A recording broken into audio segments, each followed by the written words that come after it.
Welcome to The Explainer. We often think about what it takes to get ahead in life. Strength, looks, status. But today, we're digging into a powerful teaching that says what truly matters for divine favor isn't any of that. It's something you can't even see, the condition of your heart. This one verse right here, this is everything. Man looketh on the outward appearance, but the Lord looketh on the heart. It's the key that unlocks this incredible story of how a forgotten shepherd boy ended up becoming a legendary king, picked over all of his brothers who honestly looked way more qualified. So, let's dive into that story. And then, we're going to break down this really insightful framework from a sermon by Pastor Oyewole of Jubilee Christian Church. He lays out 7 specific attitudes of the heart that he says actually attract God's attention. Sound good? Let's do it. Okay, so our story kicks off with the prophet Samuel.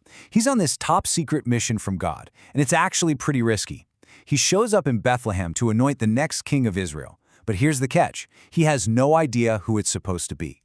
So the first son, Eliab, is brought out. He's tall, he's impressive, he just looks like a king. Samuel's thinking, yep, this is him, for sure. He's ready to go. But God just shuts it down, immediately. A swift, direct, nope, not him. And then the second son comes out. God says not him either. Then the third, then the fourth, all the way through 7 sons. Imagine that. One by one, they step forward, and one by one, God says no to every single one. At this point, you can just feel the confusion in the room, right? Samuel has to be thinking, what is going on? He turns to their dad, Jesse, and asks this crucial question. Are these all your sons? It really feels like the whole mission has hit a wall. And this is where everything changes. The answer wasn't in the lineup of impressive sons. No, the answer was out in a field somewhere, with the one person nobody even thought was important enough to invite. Jesse kind of sheepishly admits, well, they're still the youngest. He's out watching the sheep. So they have to send for him. And you can just picture it. This young shepherd boy, David, gets pulled in from the fields, probably not looking his best. But the second he walks in, the message from God is instant and unmistakable. Arise, anoint him, for this is the one. And that's the big question, isn't it? What on earth did God see in this shepherd boy that he didn't see in 7 strong, capable men? It clearly wasn't about the resume, right? The brothers had the perfect look, but God was looking at something deeper. He was looking past the exterior, searching for a very specific kind of heart. So what exactly was he looking for? And that question brings us right to the heart of this teaching from Pastor Oyewole. He takes this big idea of what God looks for and breaks it down into a super helpful framework. 7 specific postures of the heart. Yep, 7 of them. And according to this teaching, these aren't just passive qualities. These are the kinds of hearts that actively draw God's favor and his strength right into a person's life. It's a total game changer. Okay, so here's the list. We've got a heart that's after God, one that's actively chasing him, a humble heart, a tried and proven heart, one that's been through the fire, a tender heart towards others, a heart that fears God, not in a scared way, but with respect, a heart that hopes in his mercy, and last, a heart that is perfect towards God. Now that's a lot, so let's unpack a few of these to see what they really mean. All right, so that first one, a heart after God. This is really what made David stand out. The teaching puts him in direct contrast with the first king, Saul. Saul had a rebellious heart, he did his own thing, and because of that, he was rejected.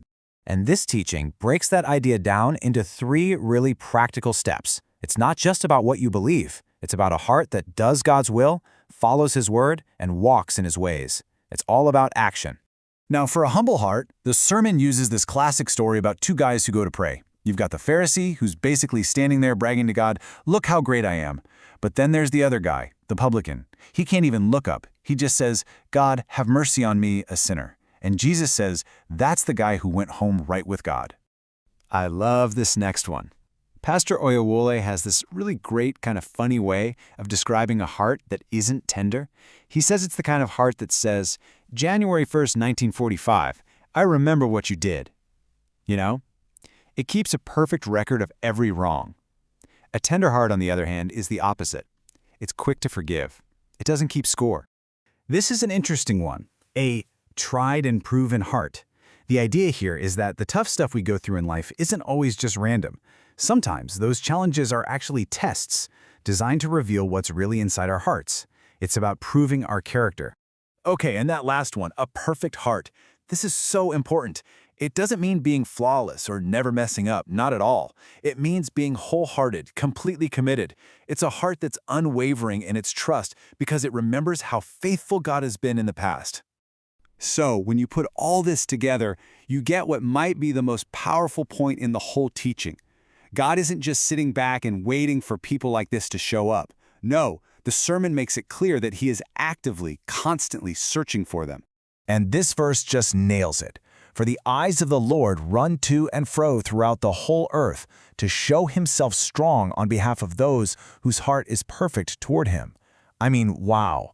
It paints this picture of God actively scanning the globe, just looking for someone with that kind of heart so he can pour out his strength for them. It's like having that kind of heart actually activates his support in your life. So there you have it. We started with this ancient story about a king nobody saw coming, and it leads us to this incredibly practical framework. It really boils down to this. What matters most isn't what's on the outside, but these 7 qualities we can cultivate on the inside. And that leaves us with one last thing to think about. If God's criteria isn't about our resume or how we look or our social status, if it's all about the state of our heart, that brings up a really personal question for all of us, right? Based on this framework, if God is actively searching right now, what is he going to find when he looks at you?